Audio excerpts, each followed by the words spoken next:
Olá, meus caríssimos irmãos de fé. Voltamos aqui para o nosso estudo sobre o Tratado da Verdadeira Devoção. Na semana passada, eu parei no parágrafo 113, né? Eu disse que eu ia voltar falando dessas profecias que estão aqui presentes no parágrafo 113 e no parágrafo 114. Que profecias são essas que São Luís coloca aqui no artigo 2º do terceiro capítulo? Ele diz que, mais do que nunca, eu me sinto estimulado a acreditar e a esperar tudo quanto tenho de profundamente registrado no coração e que rogo a Deus há muitos anos, a saber, que cedo ou tarde a Santíssima Virgem terá mais filhos, servos e escravos de amor do que nunca, e que, por consequência, meu querido Mestre Jesus reinará nos corações mais do que nunca. Então, São Luís está anunciando que Nossa Senhora terá filhos, servos e escravos.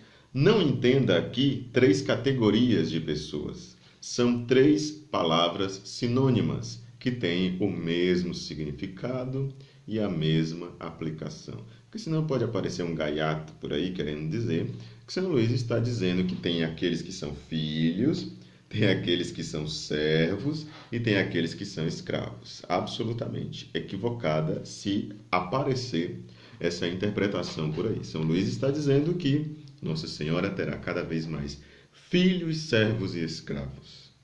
Ou seja, aquela pessoa ela será filha, serva e escrava. Se você não quiser usar as três palavras, use uma delas, sabendo que qualquer uma delas, as três, tem o mesmo significado.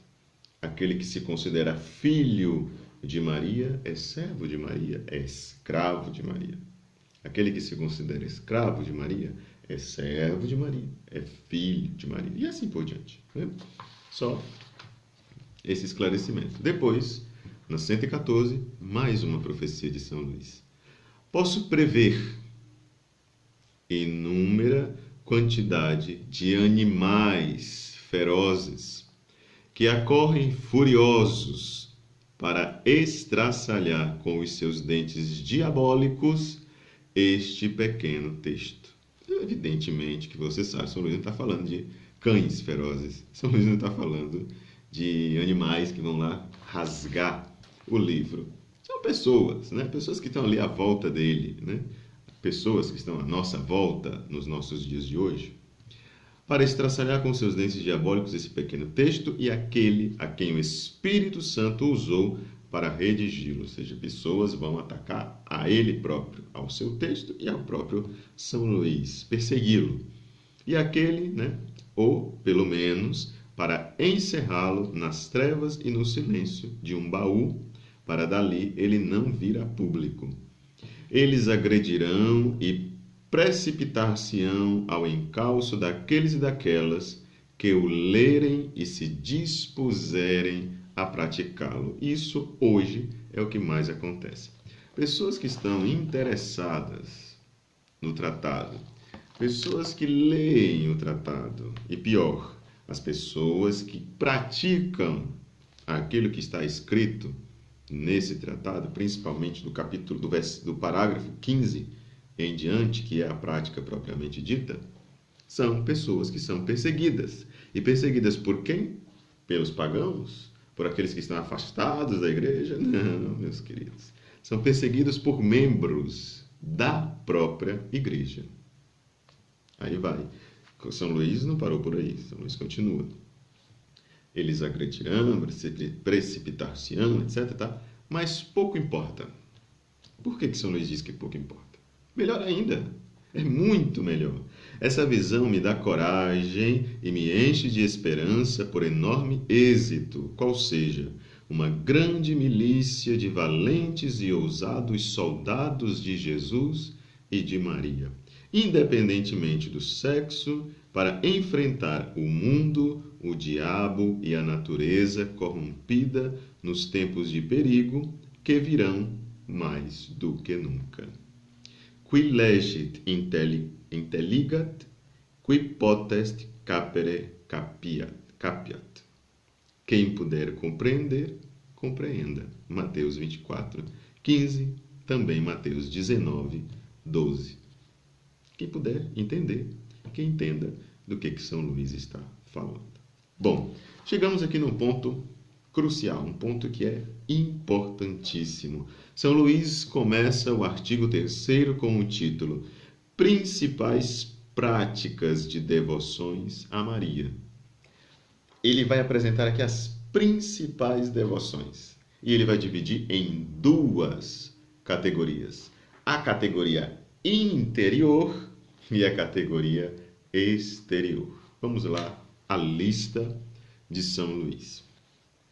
Existem inúmeras práticas interiores da verdadeira devoção à Santíssima Virgem, cujo resumo é dado a seguir. 2 pontos. Primeiro, honrá-la como a digna Mãe de Deus mediante o culto de hiperdulia, ou seja, estimá-la e honrá-la acima de todos os outros santos, como a obra máxima da graça e a primeira após Jesus Cristo, verdadeiramente Deus e verdadeiramente homem.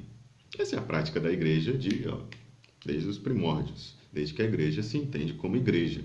Ela faz isso, ela adora Jesus Cristo e ela venera Nossa Senhora. É isso que São Luís está dizendo. Segunda, meditar suas virtudes, privilégios, ações, meditar. Terceiro, contemplar as suas maravilhas. Quarto, manifestar-lhe atitudes de amor, de louvor e reconhecimento. Quinto, invocá-la com cordialidade. Sexto, a ela oferecer-se e unir-se. Sétimo, realizar cada ato com o objetivo de ser-lhe agradável. Oitavo e último, iniciar, prosseguir e concluir toda e qualquer ação por ela, nela, com ela e para ela, no intento de fazê-lo por Cristo, em Cristo, com Cristo e para Cristo, no fim último. E depois, aqui tem uma advertência desse 8º ponto aqui, ou dessa 8ª prática interior, porque São Luís depois vai desenvolver mais ainda isto. Esse aqui é fundamental para a verdadeira devoção a Nossa Senhora. Não se apresse. Parágrafo 116. A verdadeira devoção à Santa Virgem também consiste em inúmeras práticas exteriores, sendo as principais dadas a seguir. São Luís não está dizendo que é ruim as práticas exteriores. Ele está dizendo que entre as interiores e as exteriores, a gente deve dar preferência às interiores. Mas vamos lá, a lista de São Luís para as exteriores. Primeiro, participar de suas confrarias e entrar em suas congregações. Exemplos: Legião de Maria, Servos de Maria, Carmelo, as irmãs que moram lá no Carmelo, é uma congregação mariana, as irmãs Corde Marianas, e assim por diante, tem vários. Segundo, ingressar em alguma das ordens instituídas em sua honra, muito parecido. Terceiro, difundir seus louvores, ou seja, apresentar, mostrar, aquilo que São Luís fez, é algo exterior. Quarto, fazer jejum, oferecer esmola, mortificações espirituais ou corporais em sua honra. Ser portador de suas insígnias de devoção, como o Santo Rosário, o terço escapulário, as correntinhas, uma prática exterior. Rezar atenta, devota e modestamente o Santo Rosário. Veja que importante essas características que São Luís colocou aqui. Ele poderia simplesmente dizer rezar o terço ou rezar o rosário, mas ele disse rezar atenta, devota e modestamente o Santo Rosário. Porque aqui, recordo mais uma vez aquela crítica que eu fiz, a pessoa que fica rezando aí 1000 Ave-Marias. Se vai rezar 1000 Ave-Marias, reze, fique à vontade para rezar 2000 se quiser, mas reze atenta, devota e modestamente. Não reze com narrador de futebol, Ave Maria de graça, reza sem sentido, né? Rezar quer rezar. Reze de forma atenta, devota, modestamente. Claro, você escuta se quiser, né? Que é a crítica que eu faço. Se para você, como eu sempre digo, né? Se para você rezar como quem anda a 200 km por hora é suficiente para a sua fé, então fica à vontade, né? E consiste em 15 dezenas de Ave-Marias, que ele faz a descrição do texto, que não é necessário que eu faça aqui para vocês, porque eu suponho que vocês conhecem os mistérios do Rosário e depois os mistérios luminosos que foram acrescentados pelo Papa João Paulo II. Sétimo lugar, cantar, levar outros a entoar cantos espirituais em sua honra. Né? Cantar a Maria, fazer com que ela seja louvada.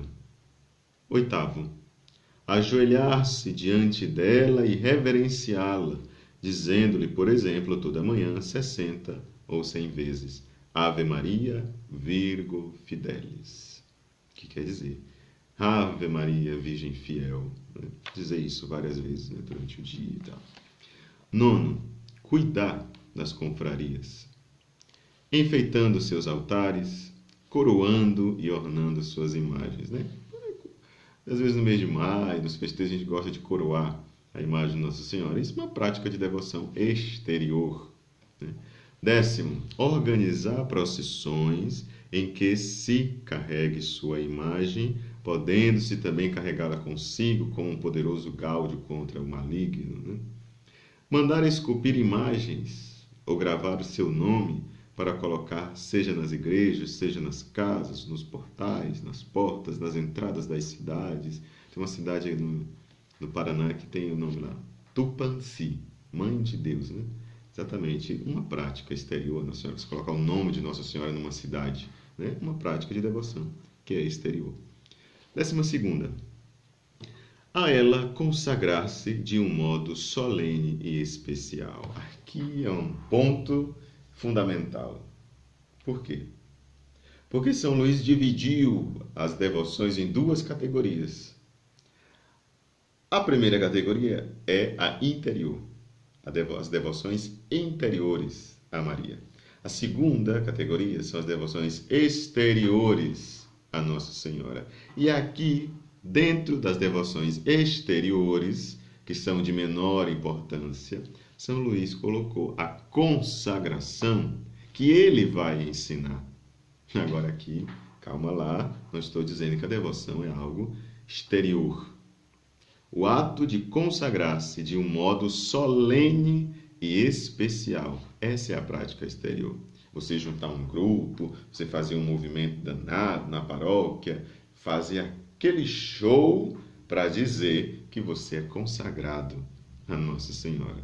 Essa é uma prática exterior. O modo como se vive a consagração, ele é interior. O consagrar-se solenemente numa celebração, ele é exterior. Está aqui colocado em 12º lugar. Para que você perceba que o ato de consagrar-se não precisa de tantos flashes, não precisa de tanta divulgação assim. É claro que se você tiver um grupo de pessoas, você pode fazer a preparação, que nós vamos explicar depois, você pode fazer tudo aquilo que o pessoal costuma fazer aí nas paróquias. Mas a reflexão que eu quero deixar aqui é simplesmente essa. Isso será que é o mais importante? Ou será que é o último item das devoções interiores, que São Luís diz, iniciar, prosseguir, concluir toda e qualquer ação por ela, nela, com ela e para ela? Isso nós vamos ter a resposta disso nos nossos próximos vídeos.